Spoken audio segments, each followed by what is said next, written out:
지금까지 말씀드린 물권 변동은 물권 전반에 걸친 물권 변동이었습니다.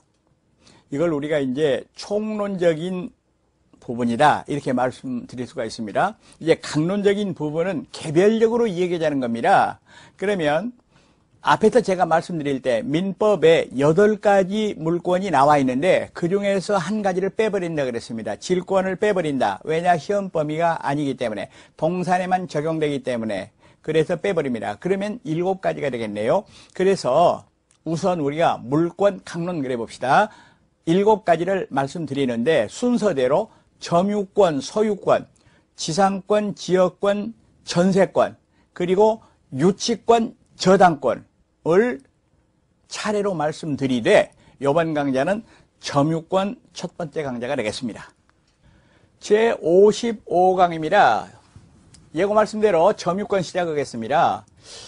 먼저 점유라는 말이 어려운 말인데요. 점유는 물건을 사실상으로 지배하는 상태를 점유라고 얘기를 합니다. 그러면 여기서 물건을 사실상 지배한다 했기 때문에 소유자가 점유자일 때가 있습니다. 지금 내가 입고 있는 옷 그리고 내가 타고 온 자동차를 회사 주차장에 파킹해 놓고 올라와서 강의를 합니다.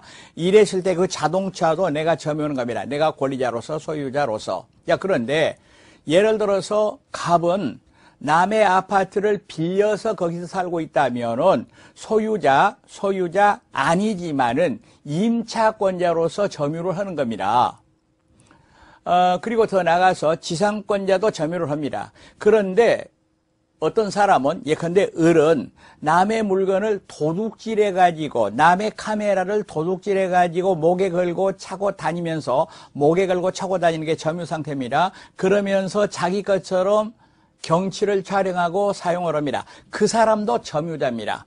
그럼 여기서 사실상 점유라는 거는 정당한 권리가 있건 없든 따지지 않고 사실상으로 지배한다 라는 얘기가 되겠습니다. 그럼 거기는 두 가지가 있네요.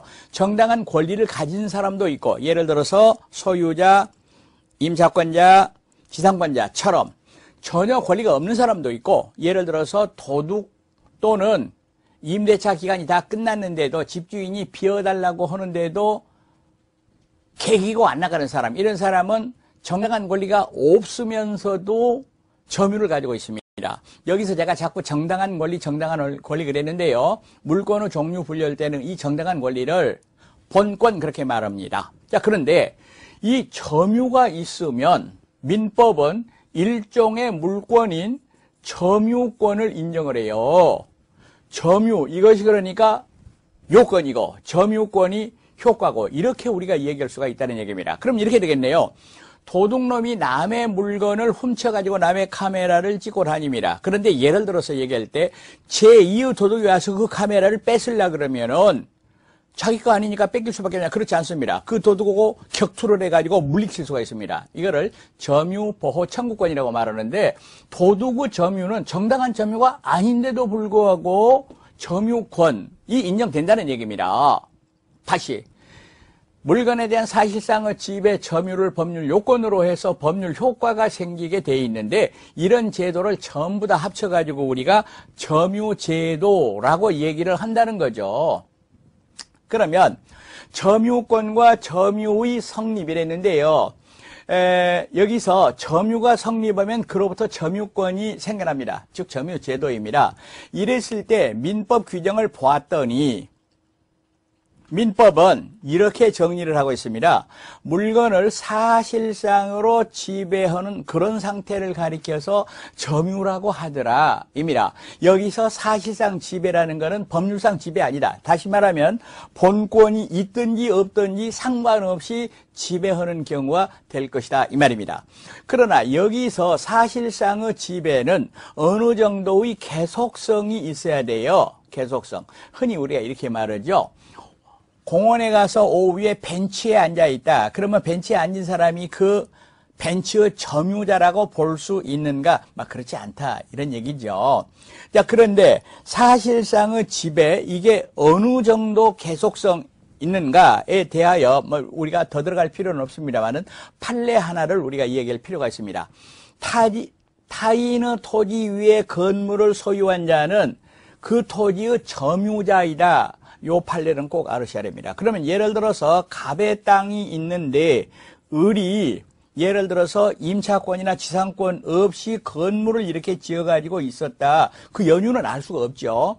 그랬을 때는 을은 이 건물 점유 말고 이 토지에 대한 점유자이다. 그 말입니다. 만약에 이게 이제 20년 이상 평원, 공연, 자주점유가 계속됐다면은 취득세 문제가 생기는 겁니다. 다시 건물은 소유이지만은 그 건물을 소유할 그 땅을 아무런 권한이 없다 하더라도 토지를 점유하는 상태다라는 거 알아두시기 바라겠습니다.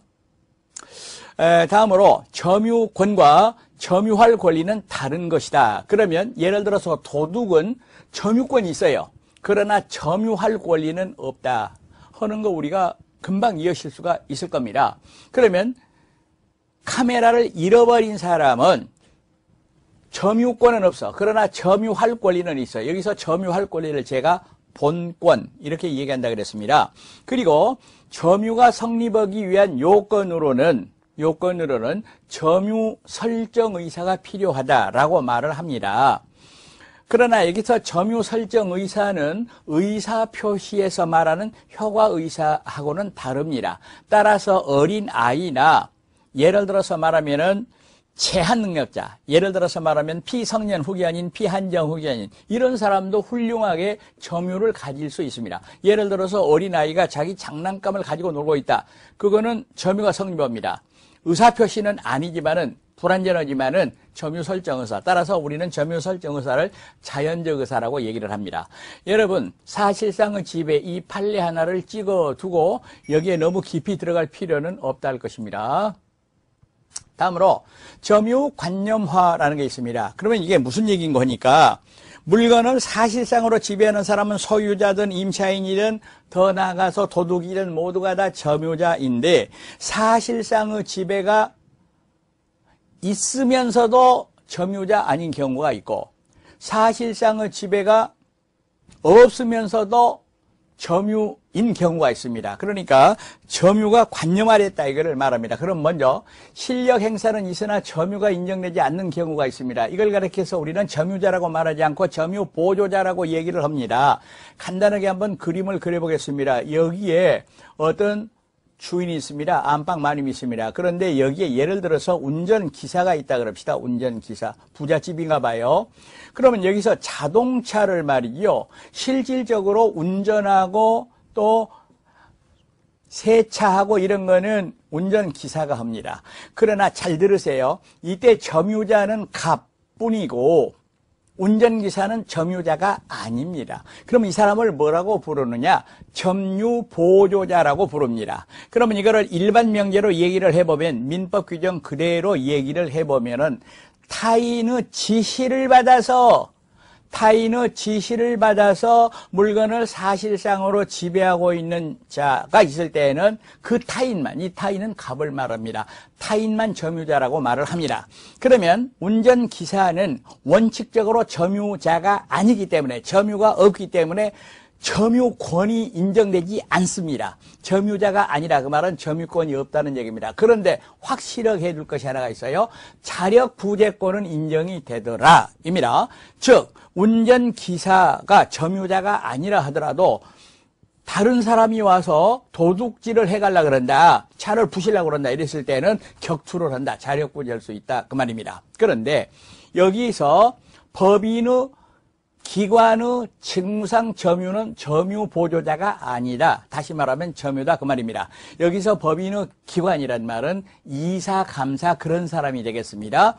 그러니까 주인 일을 하고 있는 운전기사하고 회사의 이사는 다른 입장이다 이렇게 보시겠습니다. 다음으로 실력 행사는 없으나 점유가 인정되는 경우 첫 번째가 간접점유라는 게 있습니다. 간접점유. 그리고 여기서 간접점유를 일어나게 하는 관계를 점유 매개관계라고 얘기를 합니다.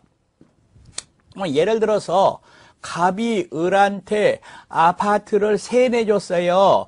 이랬을 때는 실제로 살고 있는 사람은 을, 아파트 소유자는 갑인데 잘 들으세요. 이 을을 직접 점유자 이렇게 말하는데 갑을 간접 점유자 이렇게 말하는데 아까와 달라서 이거는 갑도 점유자, 을도 점유자라는 거 확실하게 두셔야 됩니다. 이때